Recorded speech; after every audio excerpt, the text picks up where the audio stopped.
Hello and welcome to the Breaking Ground show here on iProperty Radio. I'm your host Carol Tallon, and today we're recording from the RDS, and I'm delighted to be joined by returning guest PJ Rudden, Chairman of Construction Innovation and Digital Adoption within the Department of Public Expenditure and Reform. PJ, you're very welcome back. Thank you for taking the time to join us today and try to explain what is a huge topic of interest for the construction industry. You're welcome. So, PJ, you have a long title, Chairman of Construction Innovation and Digital Adoption within the Department of Public Expenditure and Reform. That boils down to what? Productivity, sustainability. Where are we in terms of Ireland's construction industry? Well, we measured our productivity against European countries, and we discovered that we were quite poor and not at all as advanced as the countries where productivity is higher. And where is that? That's in, for instance, the Benelux countries, the Nordic countries, and typically our productivity per hour was about 25 euros per hour, and typically they were in the high 30s and 40s. Was this information known prior to 5 years ago? Like, had we been benchmarking all the way up to then? No, we weren't. In fact, the setting up of the CSG, the Construction Sector Group, where I chair the subgroup on innovation and digital adoption, that group was only set up for the first time in 2020, but the CSG was set up in 2018. Right. And so we're inclined to look at our peers in Europe and see where they're at.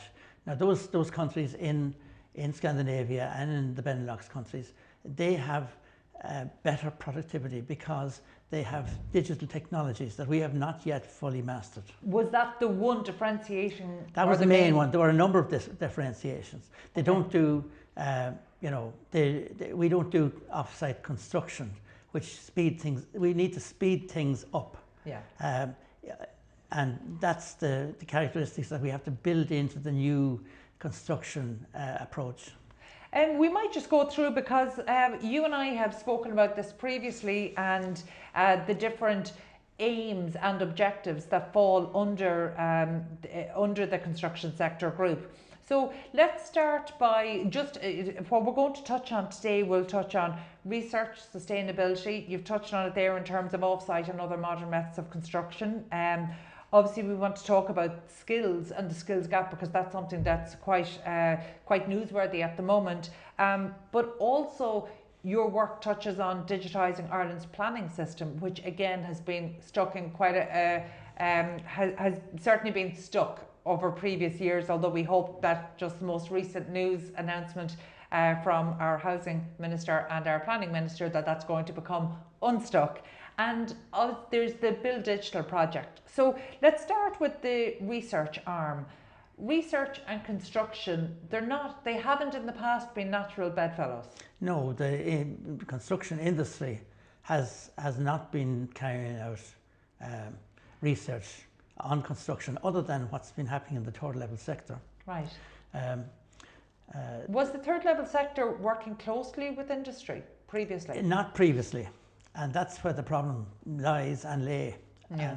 But that's been rectified now with the new Construction Technology Centre in the University of Galway. Construct Innovate, and we have indeed actually featured Construct Innovate previously, and the manager, Colin McHugh, I know is very good at putting out information online. So it's something that we heartily endorse, and we recommend people to take a look at the work Construct Innovate are doing through the University of Galway. They're very good actually, and they're doing amazing work since they've been around since 2022, 23, and they're closely knit with industry. Yeah. 50% of their research is funded by industry, and the other 50% is funded by Enterprise Ireland.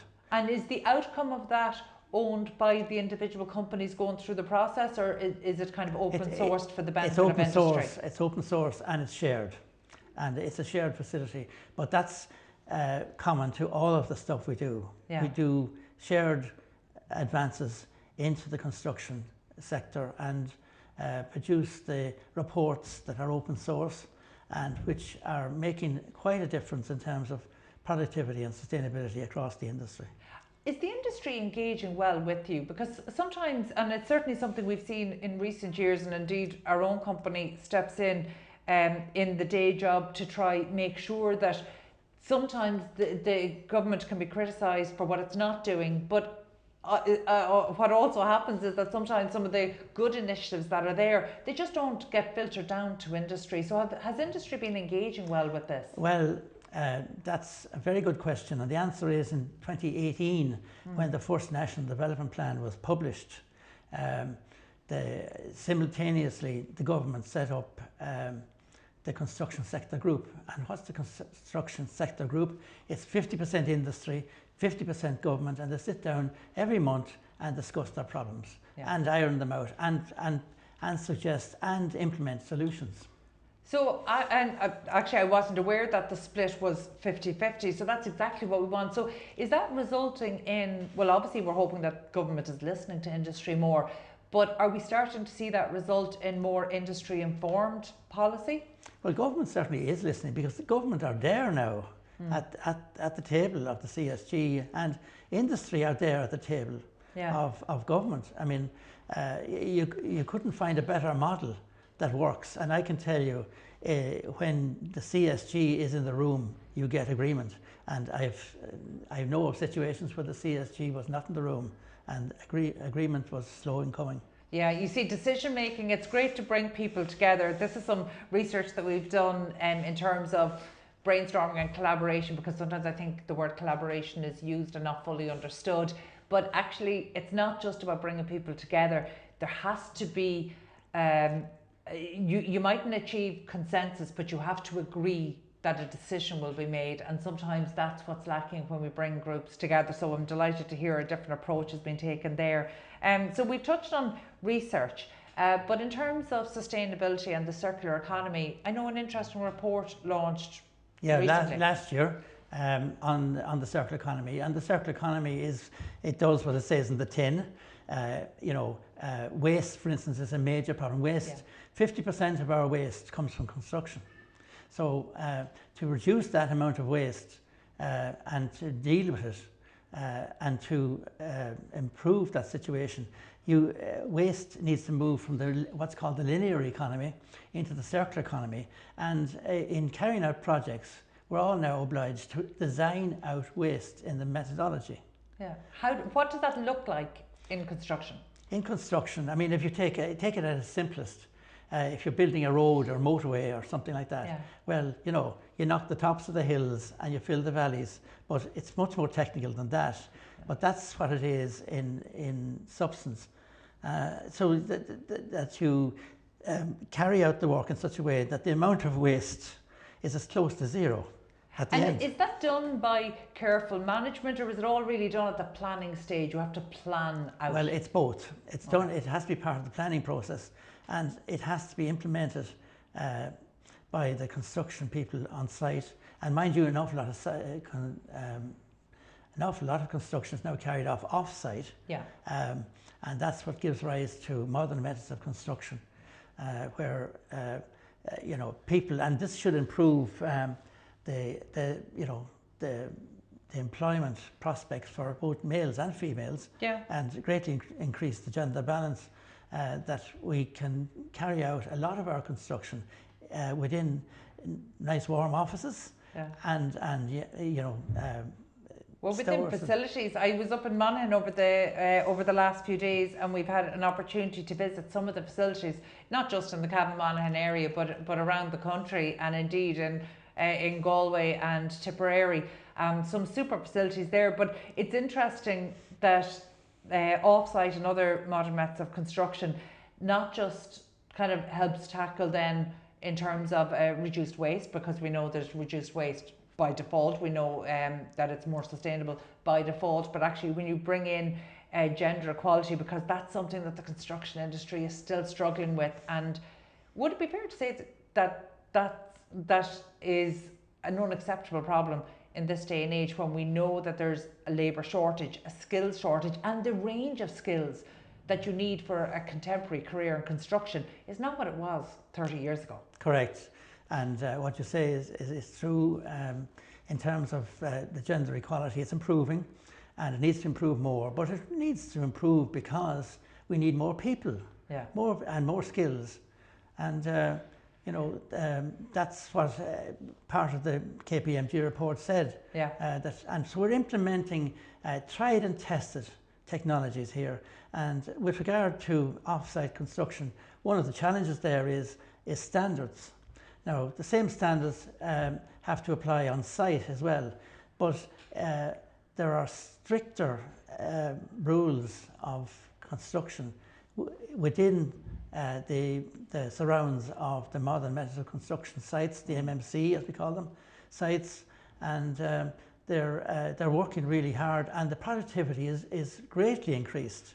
It's all happening in the one room almost, and it's led by the research. So all of these areas, and these 7 areas are in fact interlinked, each feeding off the other. And there's a hexagon that shows how they're interlinked. You can imagine it, I think. Well, it's interesting. I was actually just chatting to former head of the housing agency, Bob Jordan, who is working to take very much a systems approach to delivering the built environment. So you're bringing in from urban planning, construction, right across real estate and the life cycle of the building, and the technologies, the PropTech, the construction, or the sustainability technologies, the ESG strategies that will be going into that, and trying to take a systems approach so you understand where all of this is interlinked. Because actually, if we work together more, then that's one way to achieve these savings in terms of waste reduction, in terms of attracting the right talent we need.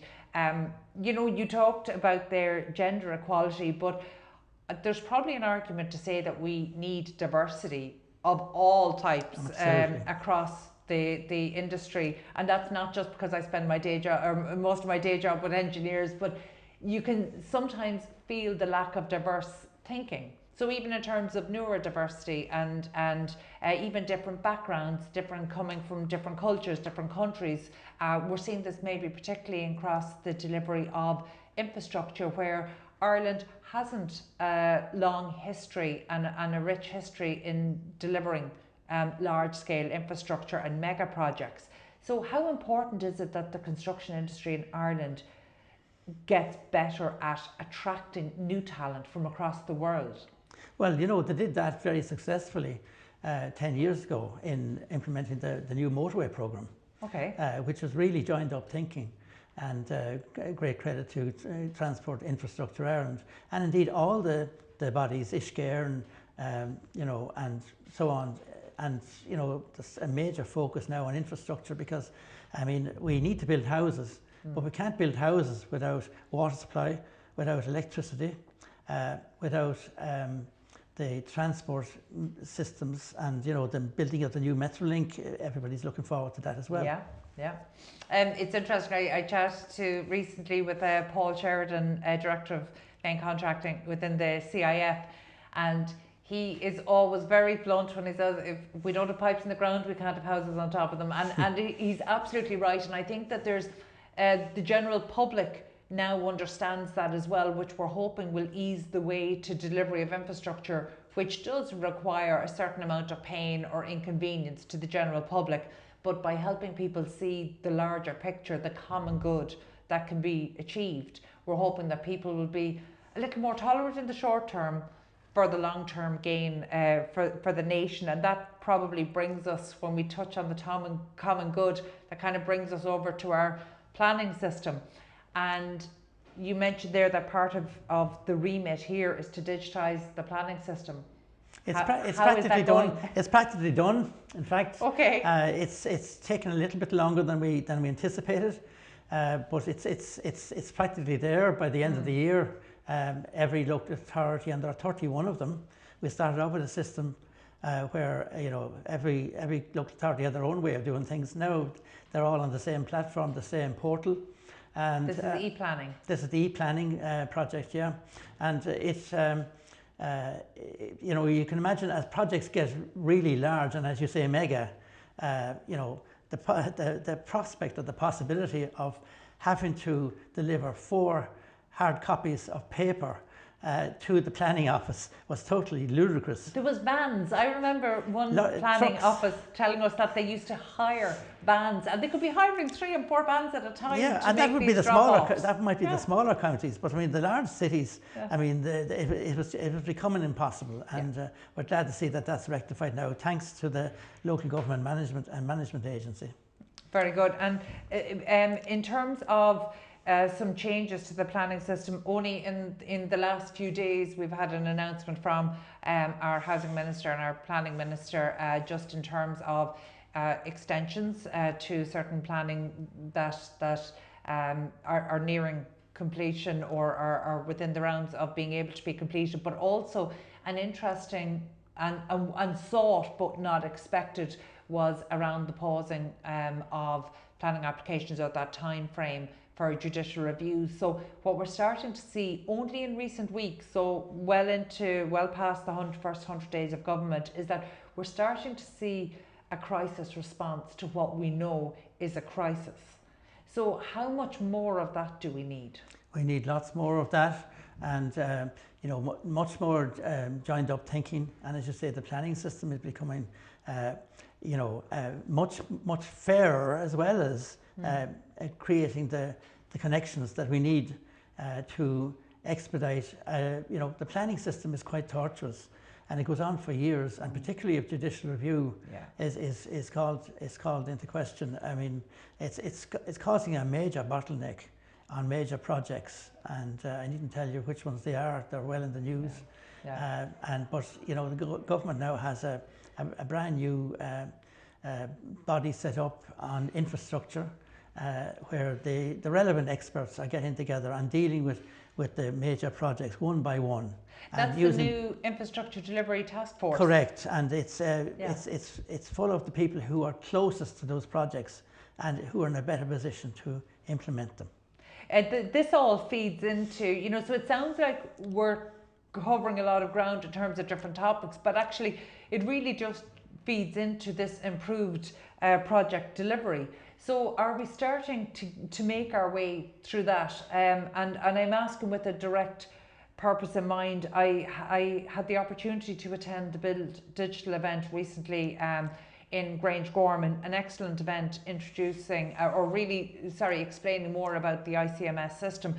Can you talk to me about the ICMS and what that means in terms of improved project delivery? Yeah, well, the ICMS is a measure of, it's a system for measuring work, and there's a very tried and tested saying that if you can't measure something, you can't manage it. And it's very true of the ICMS. It brings together all the various elements of the project, and it's a global system at this stage, and it's used by the engineers and the surveyors and the architects again to accelerate construction. What we want to do is enhance the delivery of projects. We want to minimize risk, because there is risk there, and we want to look for circular solutions.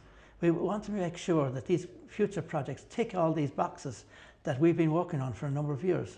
And do you expect that the adoption of ICMS, now that's mandated on public projects, we're obviously trying to drive more private sector adoption. Do you see that improving costing of projects, particularly large scale projects? Yes, but there is risk on everybody's side, on both sides of that equation. But when projects are really, really large, their delivery is critical, and the benefits of that delivery are even more critical. And there will be pain, as was said recently by a number of people. You can't make omelets without breaking the eggs, but there's short-term pain for long-term delivery, and we can't afford to be otherwise in terms of the National Development Plan now, where there was a 165 billion euros allocated back in 2021, I think it was, and we're sifting through those projects one by one. Okay, and I suppose I'm conscious that this, to me, and I hope for people listening in, we might just link back to your previous interview that we did a number of years ago at the start, just maybe for context for people. But I'm conscious that you and I have had the opportunity to check in between that time. But for industry, you know, how do we know that government initiatives are working? Because I think, again, government comes under a fair amount of criticism, but the reality is there have been huge resources put forward. We know that that's been filtered down through industry in lots of different initiatives that include training and upskilling of staff, and we are trying to get the voice of industry feeding back into government to make sure that those resources are being spent the way the industry knows they need to be used. But where are we now in 2025, in terms of what's been delivered so far over the last 5 years? Where are we on the journey to where we need to get to, and what are our next steps? Well, the first thing I'd like to say is that it's now a partnership arrangement. Industry is in the room when these decisions have been made. Government is in the room, and previously that wasn't happening. So it's a transformation of the relationship which has been set up under the construction sector group, and which really has no objectives, really, because both parties are in the room, and I'm in the privileged position that I'm in the construction sector group myself, and I have seen how issues can be dealt with much more swiftly when we have both parties in the room. And is there any kind of call out you'd like to make to the industry for more engagement, different engagement, better engagement? What needs to happen next? Well, I mean, you know, every meeting on a major project must have both in the room, and their ideas are shared. I mean, you know, every project has particular risks, but if those risks are shared, the solution drops out almost. Yeah. I'm not saying it's not painful, but it gets done, and we need to get things done. You know, you talk about this being painful, and I think project lead now on Metrolink, Sean Sweeney, has spoken very publicly. He's come out very publicly and talked about the pain of projects and how acknowledging that I think he termed it as grievous harm that it could be, you know, but it is almost an inconvenience that we need to tolerate in order to achieve the greater good. And this is where it requires us, it became a bit of a cliche during COVID to say we're all in this together, but actually in terms of delivering infrastructure as a nation, we are all in this together, and we do all benefit in the long term. And we realise, as he rightly said, that it's honest. You know, we know what the problems are, but we want to address those problems together at the table. Yeah. And quicken the solutions, because there are too many drawbacks. There are too many, you know, legal instruments being used to slow things up. Yeah. We want to free them up. Oil the wheels is what I say. Yeah. Well, look, I'd recommend for anybody in the industry who wants to learn a little more, obviously they can look at the projects that Construct Innovate are doing through the University of Galway, which is fantastic, but also head over maybe to the Build Digital website, where there's lots more resources, including resources around ICMS. The event last week was absolutely excellent, and I know some of the resources, including infographics and very simple guides, that are helpful for people. So I'd recommend for people to head over to the Build Digital website and take a look, and also to engage. So when there's the opportunity to engage, to make sure you do that, because we want industry informed policy making, because that is actually what's going to improve project delivery, which is what we need, not just for the common good, but it's good for the industry as well. PJ, thank you so much for taking the time today to come into us here in the RDS. That was PJ Rudden, Chairman of Construction Innovation and indeed Digital Adoption within the Department of Public Expenditure and Reform. And that's it from us here today within the RDS. My thanks to producer Katie Tallon. You can catch up on all of our Breaking Ground series over on iPropertyRadio.com.